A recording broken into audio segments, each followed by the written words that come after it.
આર્યની mummy ભજીયા બનાવે છે. જો અડધા બની જશે ને એમ કહેવાય ને કે અડધા જે બને છે આમાં કે આપણું કાઠિયાવાડી એટલે આખા રીંગણાનું શાક. એ વાત બરાબર હો. ભજીયા બનાવ્યા મારી દીકરી છે ઉર્મિશી.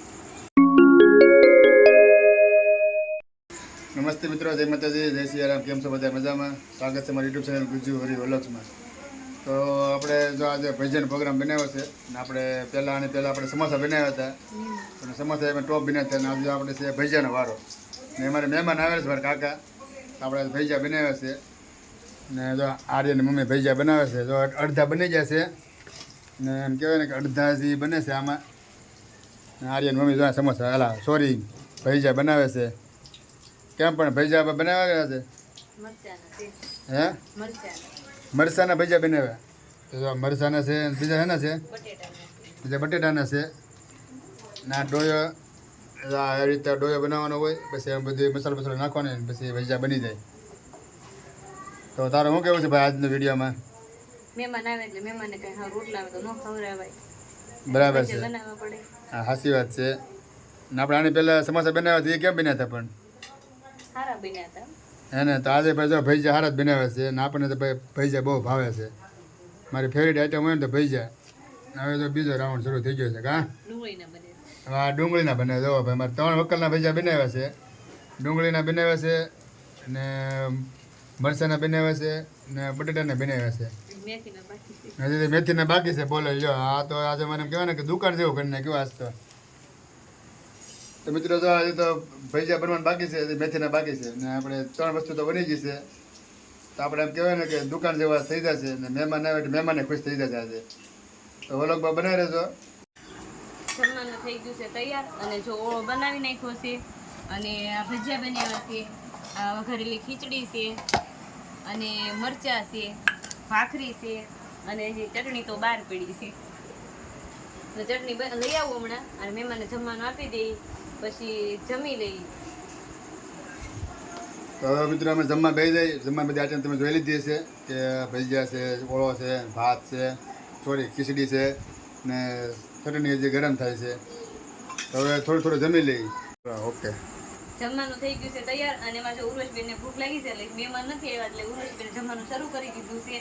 અને આજે કારણ કે ઉર્વશીને છે ને ઝાડા ઉલટી થઈ ગયું હતું એટલે જમી નહોતી એટલે એ ભૂખી થઈ ગઈ છે. અને આજે અમારે જો આવી ગયું છે કંટોલાનું શાક અને ચોમાસામાં કંટોલા ખબર જ હોય છે બધાને ગામડામાં કે કંટોલા આવી જાય છે એટલે બધાને બહુ કંટોલા ભાવતા હોય તો કોમેન્ટ કરીને કહેજો. અને આ છે આખા રીંગણાનું શાક એટલે આજે છે આપણી 2 ફેવરિટ વસ્તુ એટલે આપણને મજા આવી જવાની છે ખાવાની કારણ કે ભજીયાને એવું જ નહીં ભાવે, આ ભાવ છે. તો મિત્ર જમવાનું આમ કહેવાય ને કે આજે જો બધું મૂકી દીધું છે ને મહેમાન જશે હાથ પગ ધોવા એટલે આવે એટલે પછી સીધા જમવા બેસી જાય.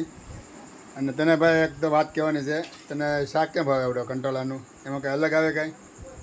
ચોમાસામાં જ આવે અને આ શાક અત્યારે મીઠું લાગે કારણ કે જાજે ભાગ બધા વેપારી લોકો ખાતા હોય છે કારણ કે સિટીમાં છે. અને આખા રીંગણાનું શાક તો માણા પાર્ટી કરે છે આની એ અમે તો ઘરે રોજ હોય અમારે કારણ કે આપણું કાઠિયાવાડી એટલે આખા રીંગણાનું શાક. એ વાત બરાબર હો. ને આમાં કંટોલામાં શું વિટામિન ડી મળે કંઈ? વિટામિન ડી ની વિટામિન સી મળે આમાં. તો મિત્રો કંટોલામાં વિટામિન સી મળે કે મને આજ ખબર પડી. મને ખબર નહોતી કે વિટામિન સી મળે એમ. તો તમને ખબર હોય તો કહેજો વિટામિન સી મળે કે શું મળે એમ. મિત્રો તો અમારા કાકા આવી ગયા છે, જમવા બેઠી જશે ને તો જમવા આપી દીધું છે. કેમ છે વાગા કાકા? કાંઈ ઘટે નહીં. કાકાની ગાડી ખાણે પડી છે, સવારે ભરાશે. અત્યારે વરસાદ પડી ગયો વધારે એટલે ગાડી ભરાય એમ નથી એટલે મેં કીધું મારા છોકરા પાસે જાઉં. મારા ઓ પપ્પા છે રીંગણાનો ઓળો બનાવ્યો મસ્ત, ભજીયા બનાવ્યા. મારી દીકરી છે ઉર્મિશી. કઈ ઘટે નહીં જમવામાં. વાટકો પીડ્યો. ઓકે તો મિત્રો હવે જમી લઈ અને કાકા બે જશે જમવા. ચાલો હવે થોડુંક જમી લઈએ. તો મિત્રો આપણે આર્યની મમ્મી ઊભી છે મારી પાછળ, આપણે 2 શબ્દ કહે છે. બોલ તો હું પાછળ કહેવાનું છે.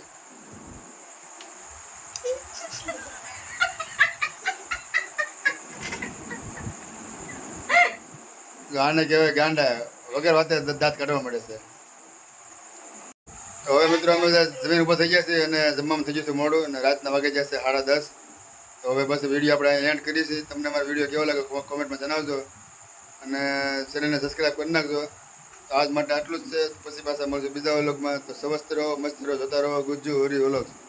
બધાને જય શ્રી કૃષ્ણ.